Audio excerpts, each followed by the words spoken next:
Cheriyal municipality 12వ వార్డులో కాంగ్రెస్ అభ్యర్థి షరీఫా బేగం ఖాజా ప్రచారానికి ప్రజల నుంచి విశేష స్పందన. చేర్యాల మున్సిపాలిటీ 12వ వార్డులో కాంగ్రెస్ పార్టీ అభ్యర్థి షరీఫా బేగం ఖాజా చేతి గుర్తుపై ఓటు వేయాలని కోరుతూ విస్తృత ప్రచారం నిర్వహించారు. ఈ ప్రచారానికి ప్రజల నుంచి భారీ స్పందన లభించింది. గతంలో చేర్యాల పట్టణాన్ని విధ్వంసం చేసి అభివృద్ధిని విచ్ఛిన్నం చేసిన బీఆర్ఎస్ పార్టీని తిరస్కరించి ప్రజల కోసం పనిచేసే ప్రజా ప్రభుత్వాన్ని బలపరచాల్సిన అవసరం ఉందని షరీఫా బేగం ఖాజా ప్రజలకు వివరించారు.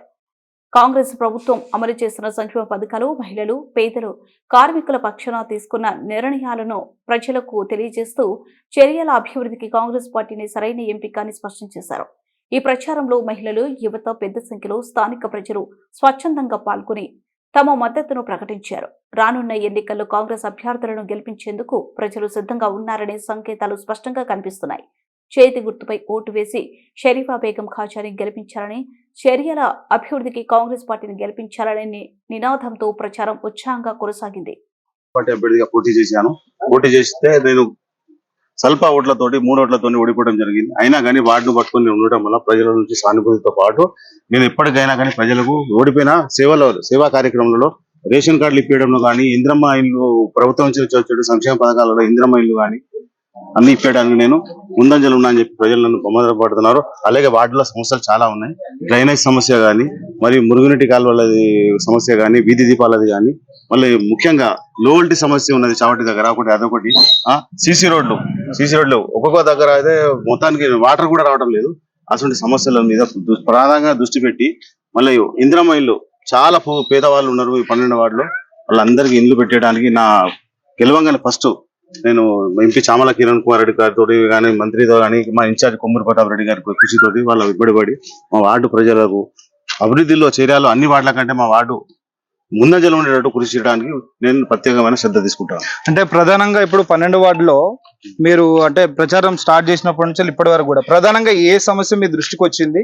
మొదటగా మీరు ఏది సాల్వ్ చేయబోతున్నారు? ముఖ్యంగా ఇందిరమ్మ ఇల్లు లేని వాళ్ళు చాలా మంది అద్దెకి ఇళ్లలో ఉంటున్నారు.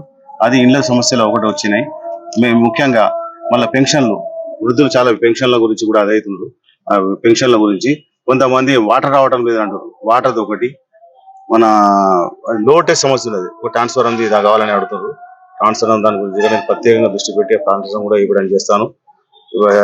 దాంతో పాటు ఇంకా ఏ సమస్యలు ఉన్నా కానీ ముందు ఉండి మా వార్డుని సుందరీకరణ చేసి 12 వార్డులను మా వార్డును అభివృద్ధిలో ముందుకు తీసుకుపోయేటట్టు.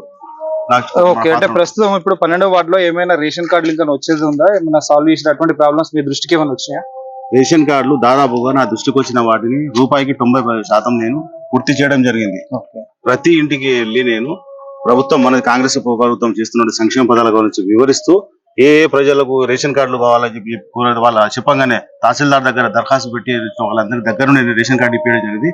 అదే నాకు కలిసి వస్తుంది. ఇప్పుడు రేషన్ కార్డులు కానీ, ఇప్పుడు ఇంద్రమ్మ ఇల్లు కూడా పెట్టించాను. ఇప్పుడు నెక్స్ట్ 14 ఇల్లు ఇప్పుడు కలెక్టర్ అప్రూవల్ ఉన్నాయి. ఆ ఇల్లు కూడా శాంక్షన్ వస్తాయి. ఇప్పుడు ఎందుకంటే ఎన్నికల కోడ్ ఉంది కాబట్టి ఆ ఇల్లు ఆగిపోయినాయి. ఆ ఇల్లు కూడా పాటు మళ్ళీ ఏప్రిల్ వచ్చే దాంట్లో కూడా ఇల్లు పెట్టడానికి నా పాత్ర పూర్తిగా ఉంటుంది. ఓకే, అంటే ఎంత మెజారిటీని ఎక్స్పెక్ట్ చేస్తా ఉన్నారు మీరు? ప్రజలైతే బ్రహ్మాండం పడుతున్నారు. మనకు భారీ మెజారిటీతో గెలిచే ఉద్దేశం ఉంది కానీ ఖచ్చితంగా ప్రజలను ఆశీర్వదించి అభివృద్ధికి పట్టం కడుతున్నారని చెప్పి నేను ఆశిస్తున్నాను. 12వ వార్డు సభ్యుని ఉద్దేశించి, అదే విధంగా అభ్యర్థిని ఉద్దేశించి, సమస్యలను ఉద్దేశించి మరొక వాయిస్ తెలుసుకున్నాం. నా పేరు భిక్షపతి, శనిగారు భిక్షపతి. 12వ వార్డు మా ప్రజలందరికీ కూడా నమస్కారాలు. మా కాజాబాయి 12వ వార్డు నుంచి వెళ్ళి పోయినసారి కూడా పోటీ చేయడం జరిగింది. అప్పుడు కూడా స్వల్ప అంటే ఒక 3 ఓట్లతోటి ఓడిపోవడం జరిగింది. ఈరోజు మేము ప్రజలలో పోతుంటే కూడా ఆయన ఓడిపోయినా కూడా ప్రజలల్లో నేను గెలిచిననే విధంగానే ప్రజలకు సేవ చేసుకుంటూ ముందుకెళ్ళిండు. రేషన్ కార్డులు పెట్టించిండు. బీఆర్ఎస్ పార్టీ ప్రభుత్వం ఉన్నా కూడా ఇప్పటివరకు ఒక రేషన్ కార్డు ఇవ్వలే. అదే మా కాజాబాయి రేషన్ కార్డులు పెట్టించిండు. ఇందిరమ్మ ఇండ్లు అన్ని ఇప్పుడు మా 12 వార్డులు ఉన్నా కూడా మా 12 వార్డుల 14 ఇండ్లు తెచ్చినటువంటి ఘనత మా కాజాబాయిదే. ఇవాళ మా ఎంపీ చామల కిరణ్ కుమార్ రెడ్డి, అట్లాగే మా కొమ్మూరు ప్రతాప్ రెడ్డి, మా కోమటిరెడ్డి వెంకటరెడ్డి మినిస్టర్ కూడా మా కాజా వాళ్ళ దగ్గర రిక్వెస్ట్ చేసి ప్రత్యేకంగా మా 12వ వార్డు మీద మీరు దృష్టి పెట్టి, అయ్యా మాకు ఇండ్లు కావాలి, మా ప్రజలంతా చాలా మంది మా 12వ వార్డులో బీదలు ఉన్నారు, వాళ్ళకి ఇండ్లు కావాలని చెప్పి చాలా కష్టపడి తిరిగి మా 12వ వార్డు ప్రజలలో కూడా చాలా మంది బీదలు ఉన్నారు. వాళ్ళకి ఆపత వచ్చినా సంపద వచ్చినా ముందు పోయి ఆయనకు దోచినంత పేదోడు కాజాబాయి అయినా కూడా తన తినే దాంట్లోకి వెళ్ళి కొంత ఒక 25 కిలోల బియ్యం ఆయనకు దోచినంత ఎంతో కొంత ప్రజలకు సేవ చేసుకుంటూ ప్రజలలో మమేకమై ఉన్నాడు. ఇవాళ 12వ వార్డులకు మేము పోతుంటే బ్రహ్మరథం పడుతుంది. ప్రజలు మంచి మెజార్టీ తోటి గెలుతామనేటువంటి నమ్మకం మాకు ఉంది. అట్లాగే బీఆర్ఎస్ పార్టీ ఓట్లు అడుగుతుందంటే మాకు నవ్వొస్తుంది.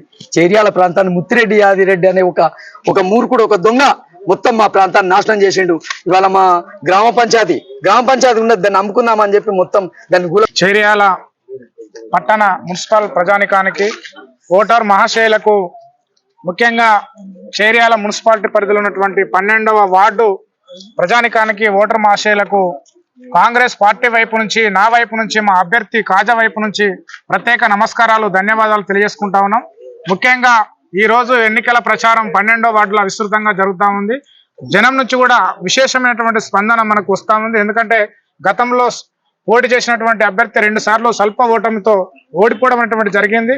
అయినా కూడా ప్రజలతో మమేకమై ముందుకు సాగుతున్న సందర్భంలో ఈ అవకాశాన్ని తనకు అందివచ్చినట్లుగా అనుకొని ఈ రోజు ప్రజలతో మమేకమై సాగుతున్నటువంటి సందర్భం కనిపిస్తా ఉంది. కాబట్టి గెలిపే లక్ష్యంగా 12వ వార్డుకు సంబంధించినటువంటి గెలుపు మేము డిక్లరేషన్ గా చేసుకోవడానికి కూడా ఇక్కడ ప్రజలు మాకు ఆ రకమైనటువంటి భరోసాను కల్పిస్తా ఉన్నారు.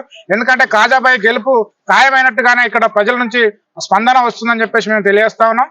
అట్లాగే మున్సిపల్ పట్టణంలో 12 వార్డులకు 12 వార్డులు రేపు కాంగ్రెస్ పార్టీ కైవసం చేసుకోబోతా ఉంది. మున్సిపల్ చైర్మన్ పీఠాన్ని ఈ రోజు అధికారంలో ఉన్నటువంటి కాంగ్రెస్ పార్టీ కైవసం చేసుకుంటుందని చెప్పేసి మేము తెలియజేస్తా ఉన్నాం. ఓకే, అంటే ప్రస్తుతం మీ చేతిలో కరపత్రం కనబడుతూ ఉన్నది.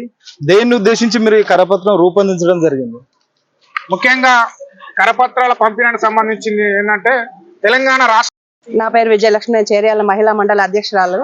మాకు ఈ 12వ వార్డు మాకు ఇన్ఛార్జిగా ఇచ్చారు. ఇన్ఛార్జి ఇచ్చినందుకు కూడా మేము చాలా గర్వపడుతున్నాం. ఎందుకంటే మా అభ్యర్థి చాలా పనులు చేశాడు. ఈ 12వ వార్డులో 3 ఓట్ల మెజార్టీతో ఓడిపోయినా కానీ నేనే ఒక కౌన్సిలర్ అనుకొని చెప్పి ప్రతి పనిలో నేనున్నాను అని చెప్పి అంతా ఆయన దీన స్థితిలో ఉండి ఓడిపోయి కూడా ఖర్చుల పాలు అయి 3వసారి కూడా ఓడిపోయినా కానీ నేను ప్రజలలోనే ఉంటే నాకు రేపు మంచి పేరు ఉంటుంది, ఆ సింపతి ఉంటుంది అనే ఉద్దేశంతో ప్రజల మమేకమై ప్రతి ఒక్క ఊర్లో అక్కా చెల్లెళ్ళు అన్నాదమ్ములతోటి నేను ఒక కుటుంబ ఫ్యామిలీ లాగా ఉంటానని చెప్పి ప్రతి ఒక్కరితో మమేకమై అందరితో కలిసిమెలిసి ఉన్నాడు. నిజంగా చెప్పాలంటే 10 సంవత్సరాలు బీఆర్ఎస్ ప్రభుత్వం ఉండి అందరినీ చాలా ఇచ్చేసారు. ఒక రేషన్ కార్డే కానీ, ప్రీ బస్సే కానీ చాలా రకాలుగా ఉపయోగపడుతున్నాయి. ఇప్పుడు అందరూ అందుకే గమనించి కొత్తగా మనము ఒక పార్టీ అనేది మనం చేసుకొని మనం కొత్త వాళ్ళకి అవకాశం ఇస్తే బాగుంటది అనేది అందరి దృష్టికి వచ్చి కర్రగాచి వాల్చిపెట్టి ఇచ్చేశారు. ప్రజలు చాలా వరకు కాంగ్రెస్ ప్రభుత్వం అధికారంలో ఉన్నది కాబట్టి రేపు మనం కూడా అధికారంలో ఉన్న పార్టీకి ఓటేసి గెలిపించుకుంటేనే మనకు సంక్షేమ పథకాలన్నీ అందుబాటులో ఉంటాయని చెప్పి